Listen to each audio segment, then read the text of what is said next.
தமிழ்நாட்டை தாக்குமா புதிய புயல்? அது குறித்து தான் நம்ம பார்க்க போறோம். நண்பர்களே மறக்காம நீங்க லைக் பண்ணுங்க, சப்ஸ்கிரைப் பண்ணி பாருங்க. உங்களுக்காகவே துல்லியமான வானிலை அறிக்கை என்பதும் அறிவிக்கப்பட்டு வருகிறது. தமிழ்நாட்டில் அடுத்து வரக்கூடிய நாட்களுக்கும் பலத்த மழை என்பது மிக தீவிரமாகவே பதிவாகும். ஒவ்வொரு நாட்களுமே ஒவ்வொரு பகுதிகளாகவே தமிழ்நாட்டில நமக்கு கனமழை அப்படிங்கிறது தீவிரமாகி வந்து கொண்டிருக்கிறது. அடுத்தடுத்து வரக்கூடிய நேரங்கள் மற்றும் நாட்களிலும் இடைவிடாது நல்ல ஒரு கனமழை அப்படிங்கிறதும் நமக்கு வந்து பதிவாகும். ஆகவே அடுத்து வரக்கூடிய சில நாட்களுக்கு இந்த தொடர்ந்து கனமழை தீவிரம் என்பது பல இடங்கள்ல நமக்கு பலத்த மழை அப்படிங்கிறதும் வெளுத்து வாங்கும். எல்லா இடங்களுக்குமே நமக்கு கனமழைக்கான வாய்ப்பு இருக்கு. தமிழ்நாட்டில் வந்து அநேக இடங்களில நமக்கு கனமழையினுடைய தீவிரம் என்பது மிக அதிகமாகவே நமக்கு வந்து பதிவாகும். விட்டு விட்டு பரவலாக கனமழை உண்டு. தமிழ்நாட்டில் பொறுத்த வரைக்கும் அடுத்து வரக்கூடிய நாட்களிலும் அநேக இடங்களிலும் கனமழை என்பது அதிகப்படியாகவே பதிவாகக்கூடும். அதனால மிகுந்த எச்சரிக்கையாக இருந்து கொள்ளுங்க. 3 முதல் 4 நாட்களுக்கு இந்த தீவிரமான மழை பொழிவு அப்படிங்கிறது தமிழ்நாட்டில் கண்டிப்பா நம்ம எதிர்பார்க்கலாம். தமிழ்நாடு முழுவதும் கனமழை தீவிரமாக பதிவாகும். சில இடங்களில் மிக கனமழைக்கும் வாய்ப்பு. ஏன் அப்படின்னா கடலோர மாவட்டங்கள்ல ஏற்கனவே கடந்த 24 மணி நேரத்துல மிக கனமழை பதிவாயிருக்கு. கிட்டத்தட்ட கடலோர பகுதிகள் முதலாவது நமக்கு மழை தீவிரமாக தொடங்கியதே கடலோர பகுதிகளில் இருந்துதான். அதுக்கப்புறம் தான் உள் மாவட்டங்கள்ல பலத்த மழை மிக தீவிரமாக பதிவானது. ஆகவே கடந்த 24 மணி நேரத்துல பல இடங்கள்ல கன முதல் மிக கனமழையாக தமிழ்நாட்டில் கொட்டி தீர்த்துள்ளது. இனி வருகிற நாட்களிலும் இதே போல நல்ல ஒரு மழை பொழிவுகள் ஒரு 3 முதல் 4 நாட்களுக்கு கண்டிப்பாக பதிவாகும். அதில் எந்த விதமான மாற்றம் இல்லை. அதிலும் டெல்டா மாவட்டங்கள் ரொம்ப எச்சரிக்கையாக இருந்து கொள்ளுங்க. டெல்டா மாவட்டங்களான நாகப்பட்டினம், தஞ்சாவூர், திருவாரூர், அரியலூர், பெரம்பலூர், மயிலாடுதுறை, திருச்சிராப்பள்ளி, புதுக்கோட்டை உள்ளிட்ட மாவட்டத்தில் மிக கனமழையினுடைய தீவிரம் மிக அதிகமாக பதிவாக போகிறது. அதனால இந்த பகுதிகள் ரொம்பவே எச்சரிக்கையாக இருந்து கொள்ளுங்க. மிக கனமழைக்கான வாய்ப்புகள் இருக்கு. சென்னை, திருவள்ளூர், காஞ்சிபுரம், செங்கல்பட்டு, விழுப்புரம், கடலூர், புதுச்சேரி மற்றும் காரைக்காலில் அநேக இடங்களில் கனமழையினுடைய வாய்ப்புகள் என்பது அதிகரிக்கும். சென்னை பொறுத்தவரை மிதமானது முதல் கனமழையாக எதிர்பார்க்க முடியும். தென் மாவட்டங்கள் மற்றும் உள் மாவட்டங்களிலும் கனமழை தீவிரமடையும். ஏற்கனவே அறிவிப்புகள்லாம் கொடுத்திருந்தோம். திருவண்ணாமலை, வேலூர், திருப்பத்தூர், ராணிப்பேட்டை, சேலம், கரூர், நாமக்கல், திருப்பூர், ஈரோடு உள்ளிட்ட மாவட்டங்கள்லாம் கனமழைக்கான எச்சரிக்கை இருக்கு அப்படின்னு சொல்லி முன்னறிவிப்புகள் ஏற்கனவே உங்களுக்கு வந்து கொடுத்து கொண்டு வந்தது. அதே போலவே பல இடங்கள்ல 10 சென்டிமீட்டருக்கும் மேலாகவே தமிழ்நாட்டில் கனமழை அப்படிங்கிறது கொட்டி தீர்த்தது. இது எல்லாமே முன்னறிவிக்கப்பட்ட மழை பொழிவுகள். குறைஞ்சபட்சம் 10 சென்டிமீட்டராவது நமக்கு மழை பதிவாகிடும் அப்படின்னு நம்ம சொல்லியிருந்தோம். அதே போலவே பல மாவட்டங்கள்ல 10 சென்டிமீட்டருக்கு மேலாகவே நமக்கு வந்து மழை பொழிவு என்பது மிக தீவிரமாகவே பதிவானதை நம்ம பார்த்தோம். அடுத்ததாக தென் மாவட்டங்களிலும் மதுரை, திண்டுக்கல், விருதுநகர், சிவகங்கை, ராமநாதபுரம், தூத்துக்குடி, திருநெல்வேலி உள்ளிட்ட மாவட்டங்களிலும் பரவலாக கனமழை என்பது மிக தீவிரமாகவே இருக்கும். இடைவெளி விட்டு கனமழைக்கான வாய்ப்பு தொடர் மழையாக தமிழ்நாட்டில் எதிர்பாருங்க. பெய்யாத பகுதிகளுக்கும் இந்த கனமழை அப்படிங்கிறது வெளுத்து வாங்கும். ஆகவே பல இடங்களில் தமிழ்நாட்டில் மிக உறுதியான கனமழை அப்படிங்கிறது பதிவாக வாய்ப்புகள் உண்டு.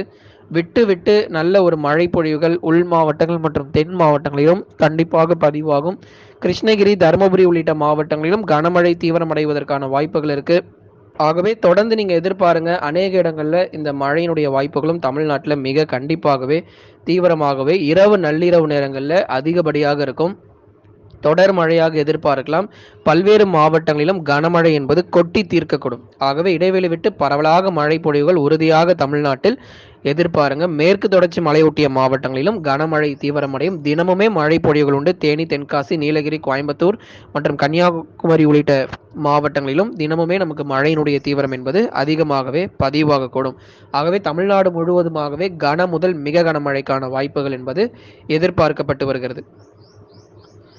மேலும் இந்த மழை வாய்ப்பு அப்படிங்கிறது பெரும்பாலான இடங்களில் பதிவானாலும் சில இடங்கள் தாழ்வான பகுதிகளில் மழைநீர் என்பது சூழ்ந்து காணப்படும். அநேக இடங்கள் தாழ்வான பகுதிகளில் மழைநீர் என்பது சூழ்ந்து காணப்பட வாய்ப்புகள் இருக்கு. அதனால தாழ்வான பகுதிகளில் இருக்கிறவங்க மிகுந்த எச்சரிக்கையாக இருந்து கொள்ளுங்க. மழையினுடைய தீவிரம் மிக அதிகம்.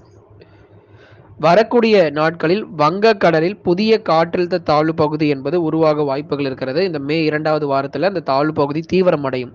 ஆகவே மே முதல் வாரத்தில் தாழ்வு பகுதி உருவாகி 2வது வாரத்தில் தீவிரமடையும். முதலாவதாக ஒரு காற்றழுத்த தாழ்வு பகுதியாக உருவாகி அதன் பிறகு படிப்படியாக அது மேலும் தீவிரமடையும். இது வங்கக்கடல் பகுதிகளில் உருவாகிறதுக்கான வாய்ப்புகள் இருக்கு. இதன் காரணமாக மீனவர்களுக்கும் எச்சரிக்கை உண்டு. வங்கக்கடல் பகுதிகளில் ஏற்கனவே பலமான சூறைக்காற்று வரக்கூடிய நாட்களில் 50 முதல் 70 கிலோமீட்டருக்கு மேலான சூறைக்காற்று என்பது வங்கக்கடல் பகுதிகளில் வீசுவதற்கான வாய்ப்புகளும் இருக்கு. அதனால் மீனவர்களும் எச்சரிக்கையாக இருந்து கொள்ளுங்க. மேலும் வலுப்பெற்று ஆழ்ந்த காற்றழுத்த தாழ்வு மண்டலமாக மாறிய பிறகு புயலாக மாறுவதற்கான வாய்ப்புகள் இருக்கு. ஏன்னா இது வங்கக்கடல்ல உருவாகக்கூடிய தாழ்வு பகுதி என்பது ஒரு காற்றழுத்த தாழ்வு மண்டலமாக மாறிய பின்பு புயலாக கூட மாறக்கூடும். இதனால தமிழ்நாட்டுக்கு ஏதாவது பாதிப்புகள் இருக்குமா அப்படின்னு சொல்லி பலர் கேட்டிருந்தாங்க. ஏன்னா இது ஒரு ஆழ்ந்த காற்றழுத்த தாழ்வு மண்டலத்திலிருந்து ஒரு தீவிரமான புயலா மாறுகிறதுனால இதன் காரணமாக தமிழ்நாட்டில் புயல் பாதிப்பு அல்லது புயல் ஆபத்து இருக்குமா அப்படின்னு சொல்லி பலர் கேட்டிருந்தீங்க. கண்டிப்பாக கிடையாது. பல நாட்களாக அது அது உங்களுக்கு சொல்லிக்கிட்டே இருக்கோம். புயல் பாதிப்பு தமிழ்நாட்டில் இல்லை அப்படின்னு சொல்லிட்டு. அதில் புயல் குறித்த அச்சம் நமக்கு தேவையில்லை. மழை மட்டுமே நமக்கு பதிவாகும். ஆகவே நமக்கு இதன் காரணமாக தமிழ்நாட்டில் புயல் பாதிப்பு ஏதும் இல்லை. ஆனால் மழை தொடர்ந்து தமிழ்நாட்டில் பதிவாகும். புயலை குறித்து நீங்கள் அச்சப்பட தேவையில்லை. ஆனால் மழை மட்டுமே நமக்கு கன முதல் மிக கனமழை வரைக்கும் பதிவாகிறதுக்கான வாய்ப்புகள் இருக்குது. இடைவிடாது தொடர்ந்து கனமழை அப்படிங்கிறதும் கண்டிப்பாக தமிழ்நாட்டில் பதிவாகும். கடந்த 24 மணி நேரத்தில் பெய்த மழை அளவு கடலூர் வானமாதேவி பகுதிகளில் 19 சென்டிமீட்டர் மழையும், சேலம் சங்கரிதுர்க்கம் 17 சென்டிமீட்டர் மழையும், தஞ்சாவூர் அதிராம்பட்டினம் 15 சென்டிமீட்டர் மழையும், விருதுநகர் சாத்தூர் 14 சென்டிமீட்டர் மழையும், நாமக்கல் திருச்செங்கோடு 12 சென்டிமீட்டர் மழையும், திருச்சி நந்தியாறு 12 சென்டிமீட்டர் மழையும், கோயம்புத்தூர் சின்கோனா பகுதிகளில் 12 சென்டிமீட்டர் மழையும், திண்டுக்கல் காமாட்சிபுரம் 12 சென்டிமீட்டர் மழை பதிவாயிருக்கு. செங்கல்பட்டு மகாபலிபுரம் 12 சென்டிமீட்டர் மழையும், காஞ்சிபுரம் மாவட்டத்தில் தலா 11 சென்டிமீட்டர் மழை என்பது பதிவாயிருக்கிறது. திருவள்ளூர் மாவட்டம் எண்ணூர் பகுதிகளில் 11 சென்டிமீட்டர் மழையும், பெரம்பலூர் மாவட்டம் தழுதலை பகுதிகளில் 10 சென்டிமீட்டர் மழையும் பதிவாகியுள்ளது. திருப்பூர் 10 சென்டிமீட்டர், கள்ளக்குறிச்சி சங்கராபுரம் 10 சென்டிமீட்டர், ஈரோடு பெருந்துறை பகுதிகளில் 9 சென்டிமீட்டர் மழையும் பதிவாகியிருக்கிறது. புதுச்சேரி 9 சென்டிமீட்டர், கன்னியாகுமரி கோழி போர்விலை பகுதிகளில் 9 சென்டிமீட்டர் மழை பதிவாகியிருக்கு. நாகப்பட்டினம் கோடியக்கரை பகுதிகளில் 9 சென்டிமீட்டர் மழையும், சிவகங்கை காரைக்குடி பகுதிகளில் 9 சென்டிமீட்டர் மழை பதிவாகியுள்ளது. திருவண்ணாமலை ஆரணி பகுதிகளில் 8 சென்டிமீட்டர் மழையும், தருமபுரி பாலக்கோடு பகுதிகளில் 7 சென்டிமீட்டர் மழை பதிவாகியிருக்கிறது. விழுப்புரம் செஞ்சி பகுதிகளில் 7 சென்டிமீட்டர் மழையும், ராமநாதபுரம் பாம்பன் பகுதிகளில் 6 சென்டிமீட்டர் மழையும், கிருஷ்ணகிரி மாவட்டம் பாரூர் பகுதிகளில் 6 சென்டிமீட்டர் மழை பதிவாகியிருக்கிறது. அரியலூர் மாவட்டம் திருமானூர் பகுதிகளில் 5 சென்டிமீட்டர் மழையும், சென்னை விமான நிலையம் பகுதிகளில் 4 சென்டிமீட்டர் மழை பதிவாகியுள்ளது. தேனி மாவட்டம் உத்தமபாளையம் பகுதிகளில் 2 சென்டிமீட்டர் மழையாக தமிழ்நாட்டில் பெய்துள்ளது. வரக்கூடிய நாட்களிலும் கன முதல் மிக கனமழைக்கான வாய்ப்புகள் தமிழ்நாட்டில் கண்டிப்பாக எதிர்பார்க்கலாம். மறக்காம நீங்கள் லைக் பண்ணி சப்ஸ்கிரைப் பண்ணுங்க. கடந்த 24 மணி நேரத்தில் பதிவான வெப்பநிலை பொறுத்தவரை ஈரோடு மாவட்டத்தில் 39.4 டிகிரி செல்சியஸாக பதிவாகியிருக்கிறது. ஆகவே பகல் நேர வெப்பநிலை என்பது சில மாவட்டங்களில் வெயில் தாக்கம் இருந்தாலும் கண்டிப்பா நமக்கு மழையினுடைய தீவிரம் என்பது மாலை இரவு நள்ளிரவில் கன முதல் மிக கனமழையாக தமிழ்நாட்டில் கொட்டி தீர்க்கப்படும். மறக்காமல் லைக் பண்ணி சப்ஸ்கிரைப் பண்ணி பாருங்க.